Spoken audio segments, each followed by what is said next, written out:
Avenue du pesage à XL, des ouvriers remplacent des rails de tram, un métier qui n'est pas sans risque.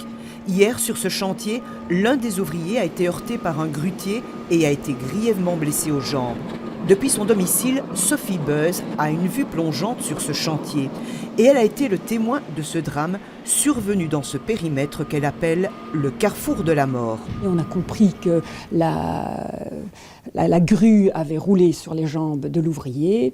Et évidemment, comme c'est un chantier où les trams passent en permanence, on se rend bien compte que c'est des conditions de travail extrêmement dangereuses pour ces ouvriers qui, toutes les 10 minutes, ont un tram d'un côté, un tram de l'autre. Les ouvriers choqués ont pourtant eu instruction de poursuivre le chantier.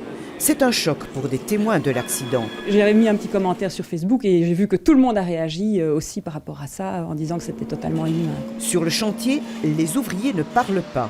Le grutier expérimenté, c'est lui, mais il ne commentera pas l'accident. Voilà le chef de chantier, il accepte de parler. Ouais, obligé, par le style. Un peu dommage ça quand il y a un accident quand même. Ouais, mais qu'est-ce que tu veux, ça doit quand même faire, on doit quand même faire.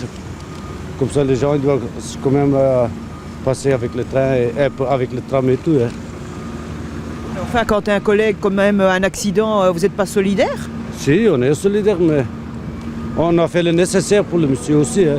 La STIB regrette bien sûr cet accident, mais explique qu'il ne pouvait pas bloquer le chantier. Elle a donc procédé aux constatations d'usage avec la police pour poursuivre les travaux. Quant à l'ouvrier blessé, lui, il doit être opéré.